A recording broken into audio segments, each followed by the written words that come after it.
నమస్కారం ఘంటారావానికి స్వాగతం. ముందుగా ప్రధానాంశాలు. భరాస మాజీ ఎమ్మెల్యే షకీల్ కుమారుడు సాహిల్ అరెస్ట్. దుబాయ్ నుంచి హైదరాబాద్ రాగానే అదుపులోకి తీసుకున్న పోలీసులు.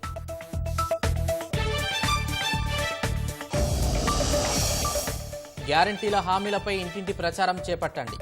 కాంగ్రెస్ శ్రేణులకు సీఎం రేవంత్ రెడ్డి మార్గనిర్దేశం.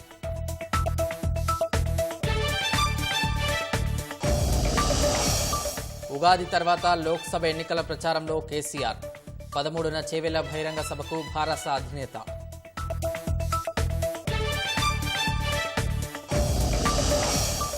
ఎస్ఐబి కేంద్రంగానే కొనసాగిన ఫోన్ ట్యాపింగ్ దందా. హైదరాబాద్ సంస్థ నుంచే టెక్నాలజీ వినియోగం.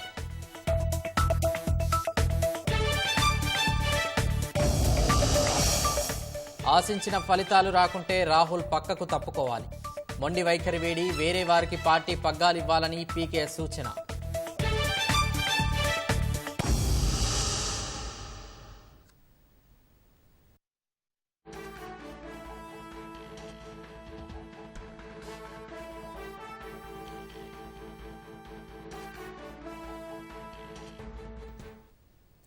భారస మాజీ ఎమ్మెల్యే షకీల్ కుమారుడు సాహిల్ను పోలీసులు అరెస్ట్ చేశారు.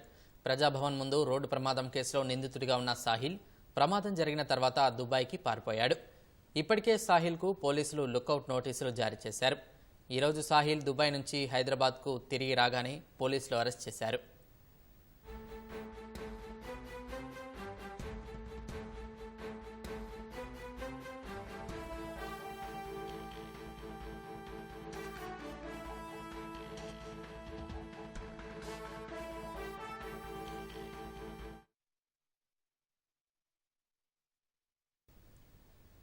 రాష్ట్రంలో కాంగ్రెస్ ప్రభుత్వం ఏర్పడినప్పటి నుంచి గ్యారంటీ హామీలు అమలు చేస్తున్న సమాచారాన్ని ప్రజల్లోకి విస్తృతంగా తీసుకెళ్లాలని పీసీసీ అధ్యక్షుడు సీఎం రేవంత్ రెడ్డి పార్టీ నాయకులకు సూచించారు. లోక్సభ ఎన్నికల కోడ్ ముగిసిన తర్వాత మిగిలిన హామీల అమలుకు రాష్ట్ర ప్రభుత్వం చర్యలు తీసుకుంటుందని ప్రజలకు వివరించాలని దిశానిర్దేశం చేశారు. కాంగ్రెస్ జాతీయ మేనిఫెస్టోలో ఇచ్చిన గ్యారంటీ హామీలపైన ఇంటింటికి విస్తృత ప్రచారం చేయాలని చెప్పారు.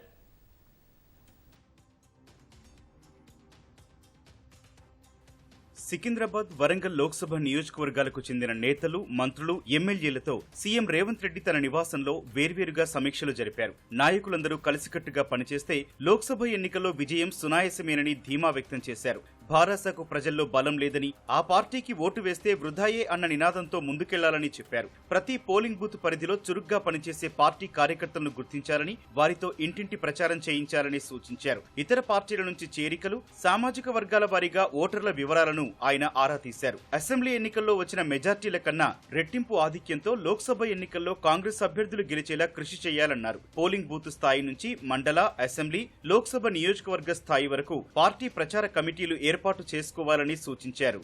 కిషన్ రెడ్డి తాను సిట్టింగ్ ఎంపీగా ఉన్న సికింద్రాబాద్ నియోజకవర్గానికి గాని, రాష్ట్రానికి గాని ప్రత్యేకంగా చేసిందేమీ లేదని, ఈ విషయాన్ని ప్రజల్లోకి బలంగా తీసుకెళ్లాలని రేవంత్ రెడ్డి సూచించినట్లు పార్టీ వర్గాలు తెలిపాయి. కిషన్ రెడ్డిపై ప్రజల్లో వ్యతిరేకత ఉందని, దాన్ని సానుకూలంగా మలుచుకునేలా పెద్ద ఎత్తున ప్రచారం చేయాలని సమావేశంలో నిర్ణయించినట్లు నేతలు చెప్పారు. ఇటీవలి అసెంబ్లీ ఎన్నికల్లో ఖైరతాబాద్ నియోజకవర్గంలో కాంగ్రెస్ తరపున విజయారెడ్డి, భారస తరపున దానం నాగేందర్ పోటీ పడగా దానం నాగేందరే గెలిచారు. ఇక ఇటీవలే కాంగ్రెస్ లో చేరిన దానం నాగేందర్ను కాంగ్రెస్ సికింద్రాబాద్ లోక్సభ అభ్యర్థిగా బరిలో నిలిపింది. ఇరువురు నేతలు సమష్టిగా పనిచేసి కాంగ్రెస్ ను గెలిపించాలని సీఎం సూచించారు. వరంగల్ అభ్యర్థి కడియం కావ్యను భారీ మెజార్టీతో గెలిపించాలని ఎమ్మెల్యేలు, పార్టీ నేతలకు రేవంత్ రెడ్డి సూచించారు. ఆమె గెలుపు బాధ్యత ఎమ్మెల్యేలదేనని ఆయన చెప్పినట్లు తెలిసింది. వరంగల్ లోక్సభ నియోజకవర్గం పరిధిలోని 7 అసెంబ్లీ సెగ్మెంట్ల వారీగా కాంగ్రెస్, ఇతర పార్టీల పరిస్థితులపై రేవంత్ సమీక్షించారు. వరంగల్ లోక్సభ స్థానం పరిధిలోని 7 అసెంబ్లీ నియోజకవర్గాల విస్తృత స్థాయి సమావేశాలు వెంటనే నిర్వహించాలని, తర్వాత మండల స్థాయి ప్రచార కమిటీల సమావేశాలు పెట్టాలన్నారు. ఎమ్మెల్యేలు క్షేత్రస్థాయిలో పర్యటించాలన్న సీఎం ఎమ్మెల్యేలు, పార్టీ నియోజకవర్గ ఇన్ఛార్జీలు, స్థానిక ప్రజా ప్రతినిధులు, గ్రామస్థాయి నేతలతో కలిసి సమన్వయంతో ప్రచార కార్యక్రమాలు నిర్వహించాలని సూచించారు. వరంగల్ ఎంపీ టికెట్ కోసం పోటీ పడిన దొమ్మాటి సాంబయ్య, నమిండ్ల శ్రీనివాస్ తదితరులను సమావేశానికి సీఎం పిలిపించి మాట్లాడారు. టికెట్ రాలేదని నిరుత్సాహపడవద్దని, భవిష్యత్తులో పార్టీలో, ప్రభుత్వంలో మంచి అవకాశాలు కల్పిస్తామని, లోక్సభ ఎన్నికల్లో విజయానికి కృషి చేయాలని సూచించారు. సమావేశాలకు సీఎం సలహాదారు వేం నరేందర్ రెడ్డి హాజరయ్యారు. భారత రాష్ట్ర సమితి లోక్సభ ఎన్నికల ప్రచారంలో ఉగాది తర్వాత అధినేత కేసీఆర్ దిగనున్నారు. ఇప్పటికే లోక్సభ నియోజకవర్గాల వారీగా సమావేశాలు సాగుతున్నాయి. 13వ తేదీన చేవెళ్ల బహిరంగ సభ నుంచి కేసీఆర్ తన ఎన్నికల ప్రచారానికి శ్రీకారం చుట్టనున్నారు. కేంద్ర రాష్ట్ర ప్రభుత్వాల వైఫల్యాలను ఎండగట్టడంతో పాటు 10 ఏళ్ల తమ హయాంలో చేసిన పనులను వివరిస్తూ గులాబీ పార్టీ లోక్సభ ఎన్నికల్లో ప్రజల ముందుకు వెళ్లనుంది. లోక్సభ ఎన్నికల వాతావరణం రాష్ట్రంలో రోజురోజుకు వేడెక్కుతోంది. ఇప్పటికే పార్టీలు సమావేశాల రూపంలో ఎన్నికల ప్రచారాన్ని జోరుగా సాగిస్తున్నాయి. శాసనసభ ఎన్నికల్లో ఓటమి పాలై రాష్ట్రంలో అధికారాన్ని కోల్పోయిన ప్రతిపక్ష భారత రాష్ట్ర సమితికి లోక్సభ ఎన్నికలు అత్యంత సవాల్గా మారాయి. అసెంబ్లీ ఓటమి నుంచి తేరుకోకముందే సిట్టింగ్ ఎంపీలు, ఎమ్మెల్యేలు, నేతల వలసలు ఇక్కట్లను తెచ్చిపెట్టాయి. 16 స్థానాలకు అభ్యర్థులు ఖరారు కాగా వరంగల్ అభ్యర్థిని ఖరారు చేయాల్సి ఉంది. కడియం కావ్య అనుభవం నేపథ్యంలో అభ్యర్థి ఎంపిక విషయంలో భారస ఆచితూచి వ్యవహరిస్తోంది. అభ్యర్థిని ప్రకటించేందుకు మరికొంత సమయం తీసుకోవచ్చని అంటున్నారు. ఇప్పటికే అభ్యర్థిత్వాలు ఖరారైన నేతలు క్షేత్రస్థాయిలో విస్తృతంగా పర్యటిస్తున్నారు. నియోజకవర్గాల వారీగా సభలు, సమావేశాలు నిర్వహిస్తున్నారు. మొదట లోక్సభ నియోజకవర్గాల వారీగా సమావేశాలు పూర్తి చేసి ఆ తదుపరి శాసనసభ నియోజకవర్గాల వారీగా సమావేశాలు నిర్వహిస్తున్నారు. ఇప్పటి వరకు మెజార్టీ నియోజకవర్గాల్లో సమావేశాలు జరిగాయి. ఆ తర్వాత మండల స్థాయిలోనూ సమావేశాలు నిర్వహించేలా ప్రణాళిక సిద్ధం చేశారు. భారస కార్యనిర్వాహక అధ్యక్షుడు కేటీఆర్, మాజీ మంత్రి హరీష్ రావు నియోజకవర్గాల వారి సమావేశాలకు హాజరవుతున్నారు. నేతలు, శ్రేణులకు లోక్సభ ఎన్నికలపై దిశానిర్దేశం చేస్తున్నారు.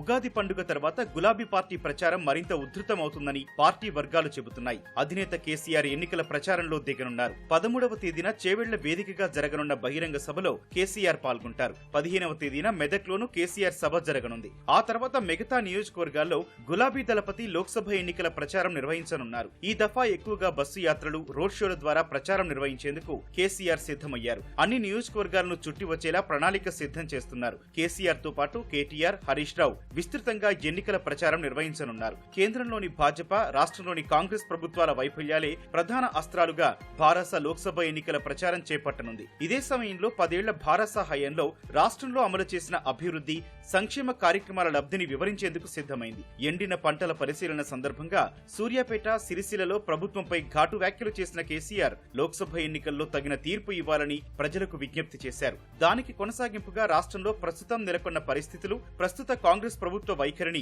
10 ఏళ్ల తమ పాలనలో తీసుకున్న చర్యలను వివరిస్తూ ప్రజల్లోకి వెళ్లేలా ప్రచార కార్యక్రమాలను భారస సిద్ధం చేస్తోంది.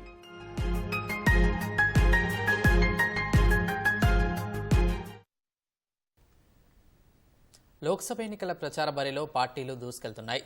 సన్నాహక సమావేశాలు నిర్వహిస్తూ పార్టీ కార్యకర్తలు, శ్రేణులకు దిశానిర్దేశం చేస్తున్నాయి. అభ్యర్థులను అత్యధిక మెజార్టీతో గెలిపించుకోవాలని పిలుపునిస్తున్న నేతలు ప్రత్యర్థి పార్టీలపై విమర్శనాస్త్రాలు సంధిస్తున్నారు. ఎన్నికల్లో తమ పార్టీ అభ్యర్థులదే గెలుపు ఖాయమంటూ ధీమా వ్యక్తం చేస్తున్నాయి. రాష్ట్రంలో లోక్సభ ఎన్నికల ప్రచారం జోరు పెరుగుతోంది. కేంద్ర ప్రభుత్వం నల్ల చట్టాలతో రైతులను నట్టేట ముంచితే రాష్ట్రంలోని అప్పటి భారస ప్రభుత్వం ఆత్మహత్య చేసుకున్న రైతు కుటుంబాలను కనీసం పరామర్శించలేదని మంత్రులు శ్రీధర్ బాబు, సీతక్క ధ్వజమెత్తారు. మంచిర్యాల జిల్లా కేంద్రంలో నిర్వహించిన పెద్దపల్లి పార్లమెంటు ముఖ్య కార్యకర్తల విస్తృత స్థాయి సమావేశంలో మంత్రులు శ్రీధర్ బాబు, సీతక్క, స్థానిక శాసనసభ్యులు ప్రేమ్ సాగర్ రావు, వినోద్, పెద్దపల్లి కాంగ్రెస్ పార్టీ పార్లమెంట్ సభ్యుడు గడ్డం వంశీకృష్ణ పాల్గొన్నారు. రైతుల మీద ప్రేమ ఉన్నట్లు నటిస్తూ మద్యం కుంభకోణం, ఫోన్ ట్యాపింగ్ ను పక్కదారి పట్టిస్తున్నారని మంత్రులు ఆరోపించారు. అయ్యా కేసీఆర్ గారు, మీరు ఆర్థిక వ్యవస్థను అస్తవ్యస్తం చేసి మా పైన 7 లక్షల కోట్ల రూపాయల వరకు అప్పుల భారం మోపింది. ఆ అప్పులతో పాటు ప్రిన్సిపల్ అమౌంట్తో పాటు అసలుతో పాటు వడ్డీ కట్టడానికే మేము అనేక ప్రయత్నాలు చేసినప్పటికీ, ఇబ్బంది పడతా ఉన్నప్పటికీ ప్రజలకు ఇచ్చిన వాగ్దానాలు నిలబెట్టే ప్రయత్నంలో ఉన్నాం. రైతుకి ఏ విధంగా మేలు చేయాలని ఎవరు చెప్పనక్కర్లేదు. బస్తాకు 5 కేజీలు, క్వింటల్కు 10 నుంచి 15 కేజీలు లూటీ చేసిన టీఆర్ఎస్ పార్టీ ప్రభుత్వం అధినేతలు ఈరోజు రైతు గురించి ముసలి కన్నీరు గారుస్తా ఉన్నారు. కేవలం వాళ్ళ మీద వస్తున్నటువంటి ఏదైతే ఇవి ఫోన్ ట్యాపింగ్ కానీ, లిక్కర్ స్కాములు కానీ, ఇవన్నీ పక్కదారి పట్టించడం కోసం ఏదో రైతులను ఉద్ధరించే మాటలు మాట్లాడుతున్నాడు. అయ్యా కేసీఆర్, మీరు మీ గుండెల మీద చెయ్యేసుకోండి. ఒక్క రోజున ఒక్క రైతన్న చనిపోతే ఒక్క రోజున మీరు బయటికి పోయిరా?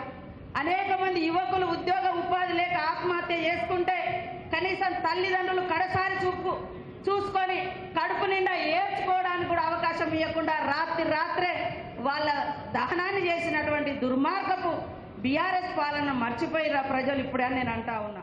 కామారెడ్డి జిల్లా బాన్సువాడలో నిర్వహించిన జహీరాబాద్ కాంగ్రెస్ పార్టీ కార్యకర్తల సమావేశంలో షబ్బీర్ అలీ పాల్గొన్నారు. త్వరలోనే గ్రామ స్థాయిలో ఇందిరమ్మ కమిటీలు వేస్తామని, 5 పురుషులు 1 మహిళకు చోటు కల్పిస్తామన్నారు. గ్రామ స్థాయిలో ప్రభుత్వ పథకాలను అమలు చేసే బాధ్యత వీరిపై ఉంటుందని తెలిపారు. కార్యక్రమంలో ముఖ్య అతిథిగా పాల్గొన్న మంత్రి దామోదర రాజనరసింహ జహీరాబాద్ పార్లమెంట్ అభ్యర్థి సురేష్ షెట్కర్ను భారీ మెజార్టీతో గెలిపించాలని పిలుపునిచ్చారు.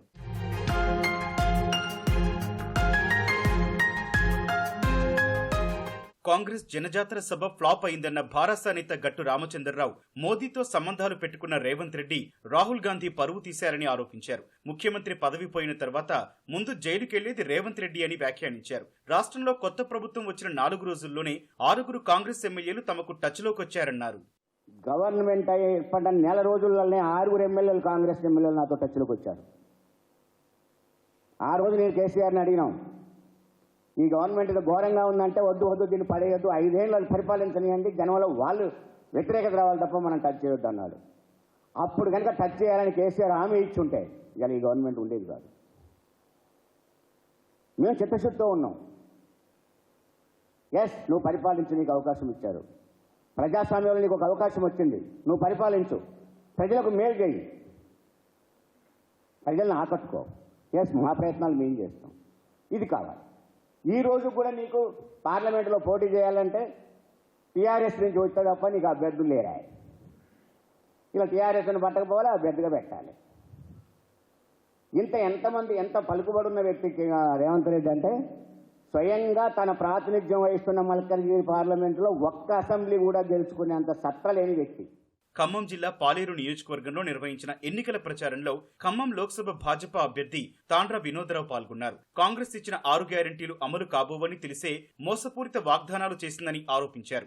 6 గ్యారంటీలతో కాంగ్రెస్ తెలంగాణ ప్రజలను మోసం చేసిందని, ఇప్పుడు 5 న్యాయాలతో దేశ ప్రజలను మోసం చేసేందుకు సిద్ధమవుతున్నారని భాజపా రాష్ట్ర అధికార ప్రతినిధి రాణి రుద్రమ మండిపడ్డారు. దేశ ప్రజలు మోదీకి ఓటు వేయాలని చూస్తున్నారన్న ఆమె 10 ఏళ్ల పాలనలో మోదీ ఒక సుస్థిరమైన ఆర్థిక వ్యవస్థను ఏర్పాటు చేశారని పేర్కొన్నారు. రాష్ట్రంలో కలకలం సృష్టిస్తున్న ఫోన్ ట్యాపింగ్ కేసులో రోజుకో కొత్త విషయం వెలుగులోకి వస్తోంది. ప్రణీత్ బృందం అనధికారికంగా ఫోన్ ట్యాపింగ్కు వినియోగించిన సాంకేతిక పరిజ్ఞానాన్ని హైదరాబాద్ నుంచే సమకూర్చుకున్నట్లు పోలీసుల దర్యాప్తులో వెల్లడైంది. మాదాపూర్లోని ఓ సాఫ్ట్వేర్ కంపెనీ ప్రతినిధులై అక్రమ వ్యవహారాలని దగ్గరుండి చూసుకున్నట్లు పోలీసులు గుర్తించారు. మరోవైపు ప్రణీత్ రావే స్వయంగా ధ్వంసం చేసిన హార్డ్ డిస్కులను మూసీలో పడేసినట్లు అధికారులు ఆధారాలు సేకరించారు. ఫోన్ ట్యాపింగ్ కేసులో కీలక విషయాలు వెలుగులోకి వస్తున్నాయి.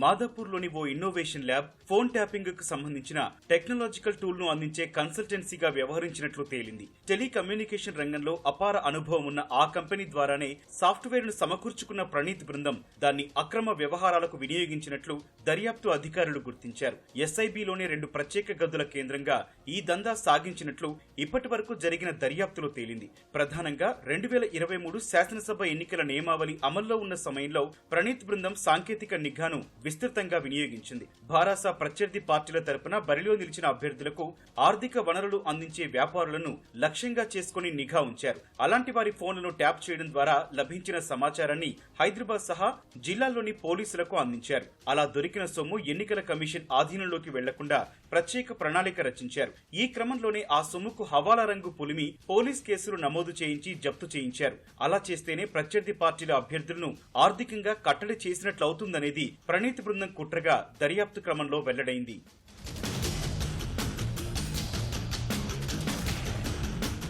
దర్యాప్తులో భాగంగా ప్రణీత్ రావు ఆధారాల ధ్వంసం, మాయం చేసిన వ్యవహారం కూడా బయటపడింది.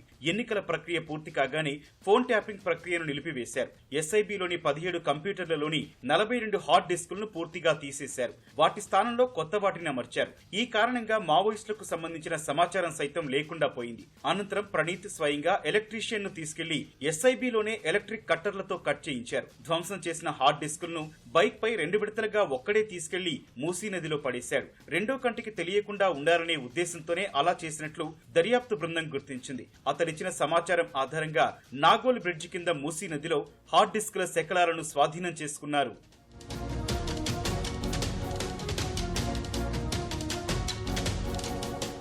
మరోవైపు ఫోన్ ట్యాపింగ్ వ్యవహారంలో ఇప్పటి వరకు అరెస్టైన నిందితులందరి వాంగ్మూలాల్లోనూ ఎస్ఐబి మాజీ చీఫ్ ప్రభాకర్ రావు ప్రస్తుతం అమెరికాలో ఉన్నట్లు సమాచారం.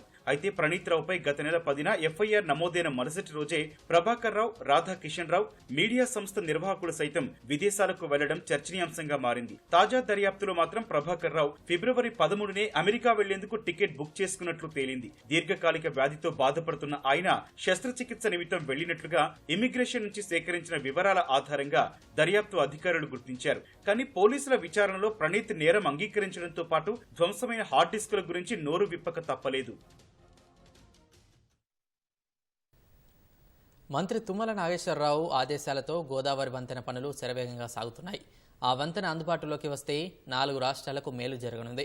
గతంలో వరదలు వచ్చినప్పుడు పలు కాలనీల్లోకి నీరు ముంచెత్తడంతో ప్రజలు తీవ్ర ఇబ్బంది పడ్డారు. ప్రస్తుతం కరకట్ట విస్తరణ పనులు చేపట్టడంతో వరదలు వచ్చినా కాలనీల్లో రాకుండా చర్యలు చేపట్టడంతో స్థానికులు సంతోషం వ్యక్తం చేస్తున్నారు. భద్రాచలం పట్టణంలో గోదావరి నదిపై నిర్మిస్తున్న వంతెన తెలంగాణ, ఆంధ్రప్రదేశ్, ఛత్తీస్గఢ్, ఒడిశా మధ్య రాకపోకలను అనుసంధానం చేస్తుంది. గతంలో నిర్మించిన వంతెన 50 ఏళ్లు పూర్తయి పాతబడడంతో కొత్త బ్రిడ్జి నిర్మించాలని అప్పటి కాంగ్రెస్ ప్రభుత్వం నిర్ణయించగా మంత్రిగా ఉన్న తుమ్మల శంకుస్థాపన చేశారు. ఆ తరువాత భారత సర్కారు అధికారంలోకి రావడంతో వంతెన పనులు నత్తనడక సాగాయి. అయితే గత అసెంబ్లీ ఎన్నికల్లో భారత ఓటమి పాలైన భద్రాచలం నియోజకవర్గ ఎమ్మెల్యేగా తెల్లం వెంకట్రావు గెలిచారు. ప్రస్తుతం అధికారంలోకి వచ్చిన కాంగ్రెస్ ప్రభుత్వం భద్రాచలం కరకట్టను పొడిగించి 2వ వంతెన పనులు శరవేగంగా పూర్తి చేసేలా చర్యలు చేపట్టింది.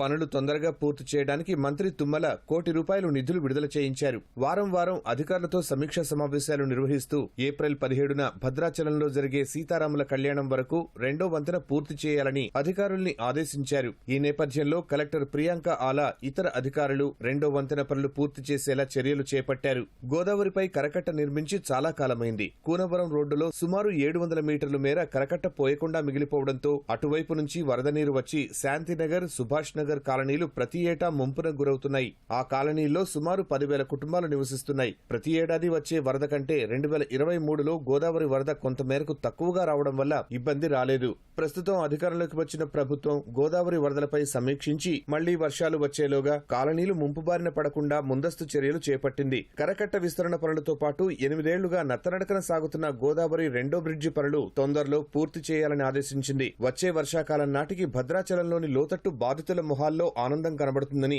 స్థానికులు హర్షం వ్యక్తం చేస్తున్నారు.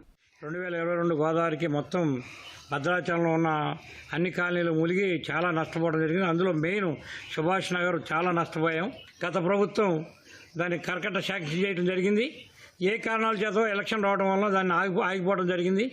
మళ్ళీ మేము ఈ కరకట్ట అయితే కానీ ఈ కాలనీలో ఉండదు, కాలనీ ఖాళీ చేయమన్నప్పుడు మేమంతా తుమ్మల గారు ఇమీడియట్గా సంబంధిత ఆఫీసర్లను పిలిపించి ఆ వర్క్ని ఎట్టి పరిస్థితుల్లో మీరు ఆపడానికి వీల్లేదు, కంటిన్యూ చేయండి అని చెప్పడం జరిగింది. ఆ వర్క్ మొదలటం జరిగింది.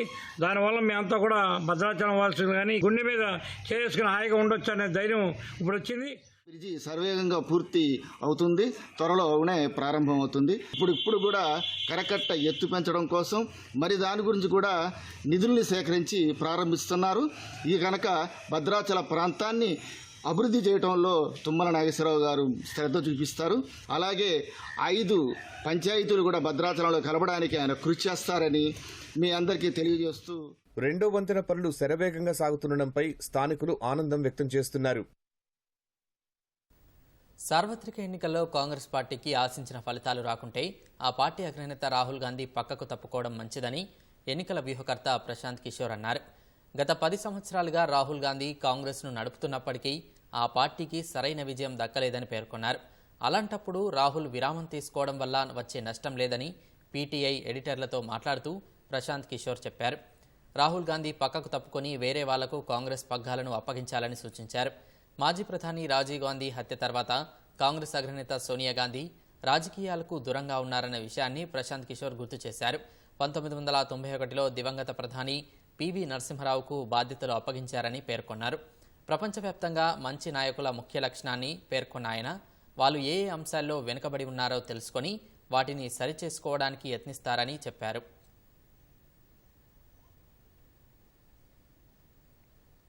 పాఠశాలలో చదువుకునేటప్పుడు విద్యార్థులు తరగతి గదిలో ఉన్న గ్లోబ్లో ఇది తమ ప్రాంతమని గుర్తించి మురిసిపోతుంటారు. దానితో ఆటాడుకుంటారు. అలాంటి గ్లోబ్లను ఎలా తయారు చేస్తారు, వాటి తయారీలో ఎదురయ్యే సమస్యలు, వాటిని అధిగమించే తీరును లండన్కు చెందిన ప్రముఖ గ్లోబ్ తయారీదారు పీటర్ బెల్బెర్బీ తెలిపారు. మానవులు ఈ జగత్తులో తాము ఎక్కడ ఉన్నామో కనుగొనాలనే కోరిక కారణంగానే చిత్రపటాలు, వాటి నుంచి గ్లోబ్ల తయారీకి నాంది పడిందని లండన్ కు చెందిన ప్రముఖ గ్లోబ్ తయారీదారు పీటర్ బెల్బెర్బీ తెలిపారు. 2008లో తన తండ్రి ప్రోద్బలంతో ఈ రంగంలో అడుగుపెట్టినట్లు పేర్కొన్న పీటర్ 16 ఏళ్లలో తమ సంస్థ 24 మంది కళాకారులు, కార్టోగ్రాఫర్లకు ఉపాధి అవకాశాలు కల్పించినట్లు చెప్పారు. అస్తిత్వానికి చారిత్రక ఆకర్షణ కన్నా భౌగోళిక, రాజకీయ, భూ సంబంధ విషయాలే గ్లోబ్ తయారీలో ముఖ్యమని తెలిపారు. ఏడాదికి 600 గ్లోబ్లను వివిధ ఆకారాలు, పరిమాణాల్లో తయారు చేస్తామని పీటర్ పేర్కొన్నారు. ఈ గోళాన్ని తయారు చేయడం క్లిష్టమైన ప్రక్రియ అని, దాని తయారీ కోసం పెలుసుగా రేకుల నమూనాలో ఉండే పదార్థాలను వినియోగిస్తామన్నారు. గ్లోబ్ తయారీలో కళాకారులు డ్రీమీ కోబాల్ట్, పుదీనా రంగులతో తయారు చేసిన పెయింట్ ను మహాసముద్రాల కోసం వినియోగిస్తారని పీటర్ తెలిపారు. పసుపు, ఆకుపచ్చ, మట్టి రంగులను ప్రకృతిని సూచించడానికి ఉపయోగిస్తామన్నారు.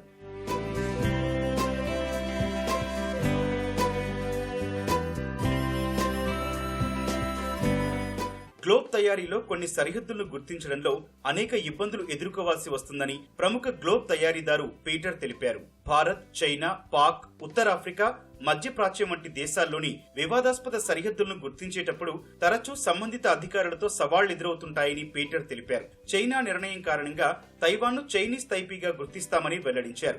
భారత్, పాక్ల మధ్య సరిహద్దులు సరిగా చిత్రించకపోతే ఢిల్లీ ప్రభుత్వం తనను 6 నెలల జైలుకు పంపించే ప్రమాదం ఉందని తెలిపారు. అందువల్ల ప్రతి విషయంలో తగిన జాగ్రత్తలు తీసుకుని గ్లోబ్లను తయారు చేస్తామని చెప్పారు. వస్తువులు సేకరించే వారితో పాటు సినిమాలు నిర్మించే వారి నుంచి గ్లోబ్ తయారీకి ఆర్డర్లు వస్తాయని పీటర్ పేర్కొన్నారు.